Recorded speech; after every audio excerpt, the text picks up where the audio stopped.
W naszym życiu często przeżywamy paradoks. Doświadczamy sytuacji, które nas pociągają ku Bogu. Może to być chwila zachwytu nad pięknem, cudowne ocalenie albo czyjeś świadectwo.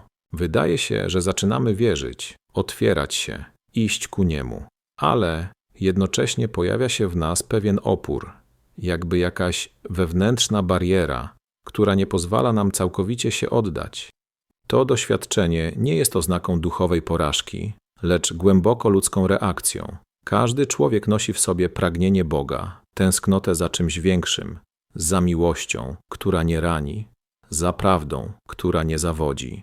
Ale jednocześnie mamy w sobie mechanizmy obronne, lęk przed zranieniem, przed utratą kontroli, przed oddaniem się bez reszty. To dlatego tak wielu ludzi zatrzymuje się na etapie sympatii do Boga, ale nie wchodzi w relację głębokiego zawierzenia. Pan Bóg jednak nie oczekuje od nas natychmiastowego skoku w przepaść wiary. On szanuje nasze tempo, naszą kruchość.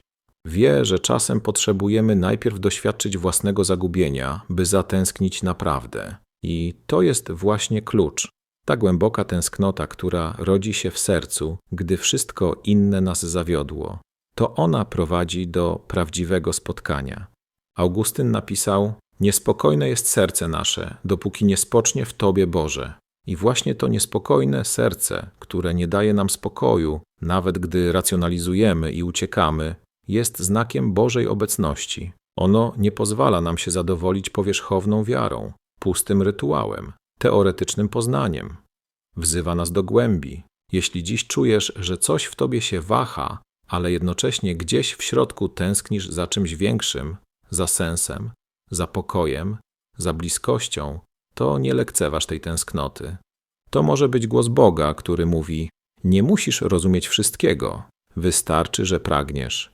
Wiara nie zawsze zaczyna się od pewności, czasem zaczyna się od tęsknoty.